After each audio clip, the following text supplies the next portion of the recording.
Hey guys, welcome back. तो आइए video को शुरू करते हैं एक नई एनर्जी के साथ। Let's begin the video and subscribe the channel now. आइए दोस्तों, degree of adjective and adverb से हम अपने टॉपिक को खत्म करते हैं। मतलब ये अंत की शुरुआत है ये वाली वीडियो। तो आइए देख लेते हैं हम क्या है topic, degree of adjective and adverb. देखिए, कभी कभी हमको कंफ्यूजन ही इस बात की होती है कि एडजेक्टिव और एडवर्ब एक जैसे दिखाई देते हैं, तो क्या इसमें भी डिग्री फॉलो होती है? जी हाँ, डिग्री सिर्फ दो ही वर्ड की बनती है, या तो एडजेक्टिव की बनेगी या एडवर्ब की बनेगी। ठीक है ना? तो आइए हम देख लेते हैं, थोड़ा सा कंपैरिजन कर लेते हैं इसमें हम कि एडजेक्टिव कैसे होता है और एडवर्ब अगर डिग्री हमको उसमें बनाना होगा तो हम कैसे बनाएंगे। ठीक है ना?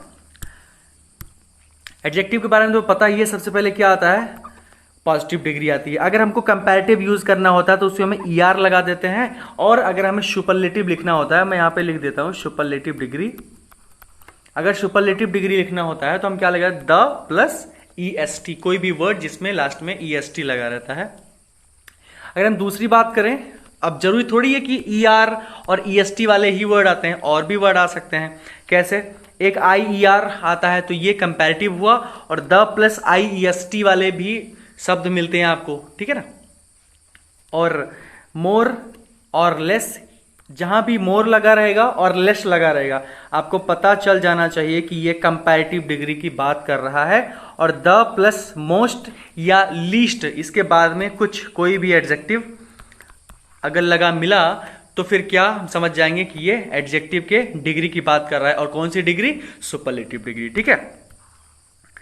अब जो मेन चीज हमारा टारगेट है, एडवर्ब की डिग्री कैसे बनती है, उसको हम देख लेते हैं। पॉजिटिव डिग्री, कल हमने बात किया था कि अगर हम एडजेक्टिव में हम एलवाई लगा देते हैं तो क्या बन जाता है, एडवर्ब बनता है। और वो एडवर्ब जो बनेगा वो कौन सी डिग्री होगी, वो पॉजिटिव डिग्री होगी। ठीक है ना? और कंपैरेटिव डिग्री बात करें तो मोर, लेस, प्लस, और ये वाला जो एडवर्ब बनकर तैयार होता है, जो हम एडजेक्टिव में एलवाई लगाते थे, वो आपको देखने को मिलेगा। और सुपरलेटिव की बात करें, सुपरलेटिव में एक चीज बहुत ज्यादा जरूरी है। आपको कहीं कहीं कोई कोई सेंटेंस में एक वर्ड आपको मिल जाएगा मोस्ट और लेस, जिसके पहले कोई दा का प्रयोग नहीं हुआ रहेगा। ठीक है ना? तो आप वहां पे कंफ्यूज मत होना कि यहां पे सुपरलेटिव के पहले दा का प्रयोग नहीं हुआ है। एग्जैक्टली वहां पे किस चीज का प्रयोग हुआ होगा, एडवर्ब का प्रयोग। क्यों? क्योंकि एडवर्ब में अगर सुपरलेटिव की बात होती है तो उसके पहले हम दा का जिक्र नहीं करते हैं। ठीक है ना? अच्छा, जैसे अभी इन दोनों सेंटेंसेस में आपको देखना है कि करेक्ट कौन सा है। रामू आंसर्ड क्विकलियर, यहां पे ईयर का कोई मतलब नहीं है, यहां पे क्विकलियर मैं लिख रहा था तो ईयर आ गया। Ramu answered quicklier then Ram is, तो क्विकलियर लिखा हुआ है, अब क्विकली में आई आर लग गया, तो ये पता नहीं सेंसिबल है कि नहीं सेंसिबल है, अभी हम बात करेंगे। ठीक है? दूसरा सेंटेंस क्या है हमारा, Ramu answered more quicklier then Ram is. ठीक है? तो आइए हम देख लेते हैं भाई। तो हमें अगर इसको बनाना होगा तो क्विकलियर और मोर दोनों एक साथ नहीं लगाते हैं। ठीक है ना? मोर और क्विकलियर दोनों एक साथ नहीं लगाते, हम क्विकलियर के स्थान पे हम क्या लगा देंगे, क्विकली लगा देंगे। ठीक है? More quickly than Ram is, तब हमारा ये सेंटेंस सही हो जाएगा। और पहला सेंटेंस कैसे सही होगा, Ram answered quickly than Ram is. अब यहां पे जब क्विकली लिखा हुआ है, क्विकली क्या है, पॉजिटिव डिग्री है, और पॉजिटिव डिग्री के साथ हम देन का प्रयोग नहीं करते हैं। मतलब ये सेंटेंस पूरी तरीके से अपने आप में क्या है, गलत है। फिर से देख लेते हैं, Ram answered quicklier then Ram is, तो यहां पे क्विकलियर तो होगा नहीं। ठीक है? यहां पे क्या हो जाएगा, क्विकली होगा। और जब क्विकली हो जाएगा तो क्योंकि ये पॉजिटिव डिग्री में है, और जब पॉजिटिव डिग्री में है तो ये आगे कुछ भी नहीं लगा। मतलब ये ऐसा समझ लीजिए कि सेंटेंस पूरी तरीके से गलत है। और ये वाला सेंटेंस कब सही होगा, जब हम मोर क्विकलियर की जगह पे हम क्या लिख देंगे, क्विकली लिख देंगे। ठीक है? तो ये एडवर्ब का कुछ प्रैक्टिस मैंने आपके लिए फॉर्म किया है। मैंने आपके लिए एक बहुत अच्छा एक कॉम्बिनेशन 20 क्वेश्चन का मैंने बनाया हुआ है, तो ये देख लेते हैं। Let's begin. पहला हमारा है, it had been bitter cold the whole month and be preferred staying in the plains. आपको इसमें करेक्ट करना है। मैं आपको 2 मिनट का वक्त दूंगा, आप पॉज करिए और उसको बनाइए, फिर उसके आंसर को देखिए, ठीक है ना। आप वीडियो को यहीं पॉज करके पहले बनाया करिए, उसके बाद मैं बता दूंगा, ठीक है, इसका आंसर। चलिए देखते हैं इसका आंसर क्या है। It has been bitter.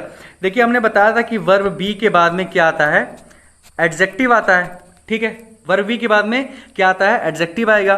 और जब एडजेक्टिव को क्वालिफाई कराना होगा हमें, तब इसके पहले हम क्या लगाएंगे, हम लगाएंगे एडवर्ब लगाएंगे, ठीक है। तो इसके बाद में हम एडजेक्टिव को खोजते हैं। एडजेक्टिव क्या है, कोल्ड है हमारा, और कोल्ड के पहले हमको क्या यूज करना है, एडवर्ब यूज करना है। और फिर यहां पे क्या हो जाएगा, बिटर की जगह पर क्या हो जाएगा, बिटरली, ठीक है ना।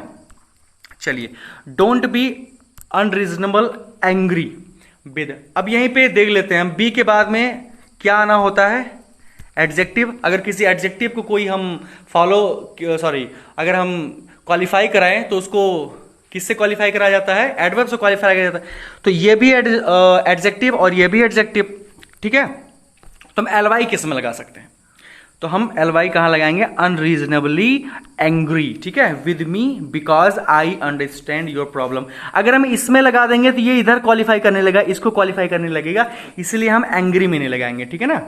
Okay, they pay him handsome salary and he is earning 15,000 rupees monthly. मैंने आपसे बात किया था कि मंथली नहीं लगाते हैं हम यहां पे क्या लगा सकते हैं, हम यहां पे लगाएंगे पर मंथ। क्यों, क्योंकि मंथली क्या है, monthly is a adjective, okay. और एडजेक्टिव क्यों है ये भी देख लेते हैं भाई। मंथ क्या है, मंथ एक नाउन है, और नाउन में हम ELY लगाएंगे तो क्या बन जाएगा, एडजेक्टिव बने, बिल्कुल सिंपल है। If you like to succeed in life you must learn how to think independent. अब यहां पे इंडिपेंडेंट, थिंक इंडिपेंडेंट नहीं हो जाएगा, यहां पे हो जाएगा इंडिपेंडेंटली, ठीक है ना। ये सेंटेंस आपका तब सही हो जाएगा। आगे क्या है, she is sure a great singer and no other singer is a match for हर।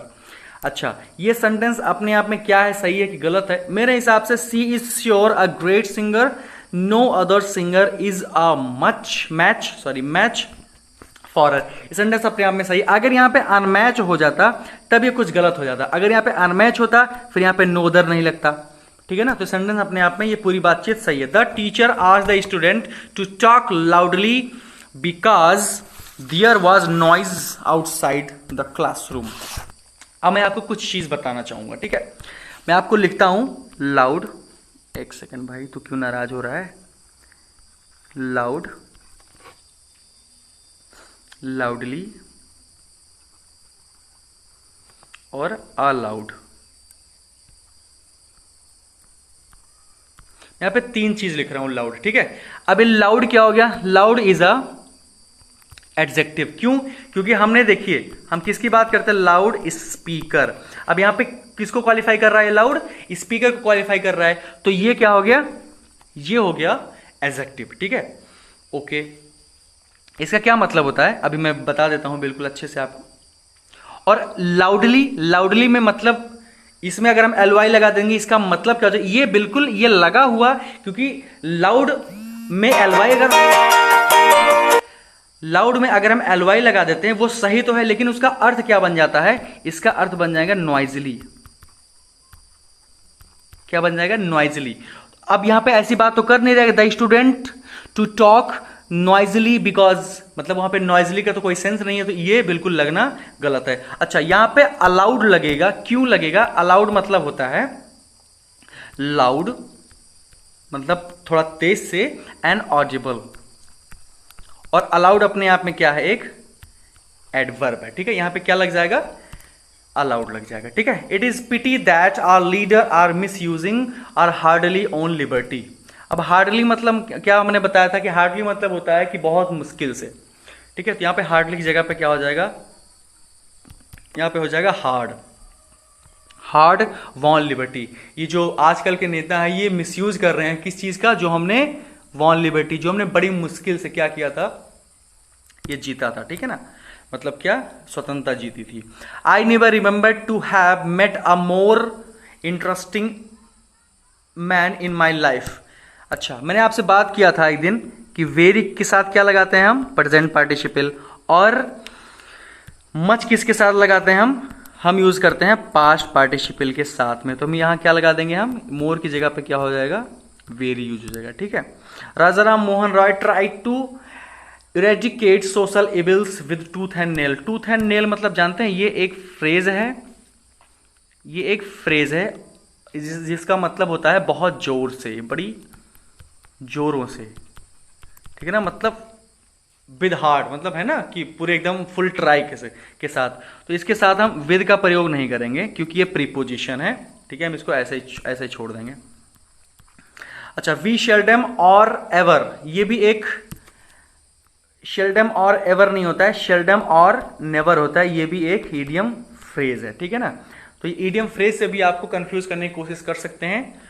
तो धीरे धीरे आप पढ़ते रहिएगा, ध्यान देते रहिएगा, आपको चीजें समझ में आती रहेंगी। ठीक है, सेल्डम और नेवर हो जाएगा। The student came to the class lately, lately नहीं हो जाता है, क्या हो जाता है, लेट होता है। ठीक है ना, okay. She had barely nothing to eat when she came to me last month. अच्छा, बेयरली मैंने क्या बताया था, मैंने निगेटिव सेंस लेता है, और निगेटिव सेंस लेने के बाद यहाँ पे नथिंग की जगह पर क्या हो जाएगा, एनीथिंग हो जाता है। ठीक है, ये तो हमें मालूम ही है। ठीक है, ही हैज नॉट सेल्डम, अब भाई जब सेल्डम आ ही गया है तो नॉट लगाने की कोई जरूरत नहीं है। ओके, तो क्या हो जाएगा, she has seldom visited the parents since he left this place. Okay okay, देख लेते हैं आगे भी। Your scooter would not have given you so much trouble, तुम्हारी जो स्कूटर है तुमको तकलीफ नहीं देगा, if you had maintain it properly. Okay, यहाँ पे क्या हो जाएगा, प्रॉपरली। ठीक है, maintain it properly. The taxi driver who had come to receive us at the airport was speaking fluently French. अच्छा, ये लगा तो अपने आप में बिल्कुल ठीक है, लेकिन इसका प्लेसमेंट गड़बड़ है, क्योंकि अगर हम फ्लुएंटली लगा देंगे तो ये फ्रेंच को क्वालिफाई करने लगेगा। ठीक है ना, इसलिए हमको ऐसी जगह पे लगाना होगा। तो यहाँ पे हम लगा देंगे फ्लुएंटली। ठीक है, एडवर्ब की तरह ही काम करने लगेगा, क्योंकि हम इसको मौका नहीं देंगे कि किसी दूसरे को क्वालिफाई करे। ठीक है ना, तो क्या हो जाएगा, speaking French fluently. Okay, I was delighted to see him fully recover. अच्छा, फुली क्या है, फुली तो एक एडवर्ब है, याद रखिए, फुली क्या है, एक एडवर्ब है। और ये रिकवर क्या है, रिकवर एक क्या है, recover, recover is a verb. ठीक है ना, तो इसीलिए इसको हम क्या लगा देंगे, रिकवर्ड लगा देंगे। ठीक है ना, I was delight to see him, तो यहां पे रिकवर इसका कोई सेंस नहीं बनता है कि हम इसके बाद में कहीं, ये वर्ब किसके लिए आया है, मतलब ये जो वर्ब आया है ये नॉनसेंस रूप से आ गया है। मतलब वर्ब जब आता है तो वो अपना सब्जेक्ट लेके साथ में आता है। ठीक है ना, तो लेकिन ये जो रिकवर आया है इसके साथ कोई आगे पीछे नहीं है, मतलब इसका सब्जेक्ट कहीं नहीं है, इसलिए हम रिकवर की जगह पे क्या लगा देंगे, हम रिकवर्ड लगा देंगे। ठीक है, हमने इसको क्या बना दिया, हमने बना दिया एडजेक्टिव। ठीक है, my brother has done and is still doing excellent work. ये सेंटेंस अपने आप में बिल्कुल सही है अगर हम इसको एडवर्ब में ना पढ़ रहे होते, एडजेक्टिव में पढ़ रहे होते तो, लेकिन हम एक्चुअल में एडवर्ब में पढ़ रहे हैं। तो माई ब्रदर हैज डन, मेरे भाई ने ये काम किया, ये किया, and is still doing excellent work. तो एक्सीलेंट की जगह पे क्या हो जाएगा, एक्सीलेंटली, डूइंग वर्क एक्सीलेंटली, मतलब मैनर ऑफ वो बताने की कोशिश कर, action of, manner of action बताने की कोशिश कर रहा है। ठीक है, the observer feel that the strong team has to face defeat because the player don't play whole heartly. Sorry, अब यहां पे देखिए, होल हार्टली हो जाएगा यहां पे। ठीक है ना, ठीक है, hardly had he thrown the ball when it fell on the ground. ठीक है, एक चीज मैं आपको बता देता हूं, हार्डली के साथ में क्या आता है, व्हेन आता है। ठीक है ना, और नो सूनर डिड के साथ में क्या आता है, देन आता है। ये चीज हम अभी कंजक्शन पढ़ेंगे जो हमारा कल से स्टार्ट होगा, अगली वीडियो से हम स्टार्ट करेंगे। ठीक है ना, हार्डली के बाद में क्या आता है, व्हेन आता है। तो अपने अपने स्थान पर बिल्कुल सही है। We are confident enough to earn our livelihood by toiling hard. Sorry, अब यहाँ पे टॉयलिंग हार्डली नहीं, अब हार्डली मतलब क्या हो जाता है, हार्डली मतलब हो जाएगा बड़ी मुश्किल से, टॉयलिंग हार्ड हम यहाँ पे लिख देंगे। ठीक है ना, तो उम्मीद है कि आपको ये जो नियम आपको एक बताया गया और जो प्रैक्टिसेशन कराया गया आपको समझ में आया होगा। आप उसको बार बार फिर से देखिए, आपको अच्छे से समझ में आ जाएगा। तो आज की वीडियो में बस इतना ही।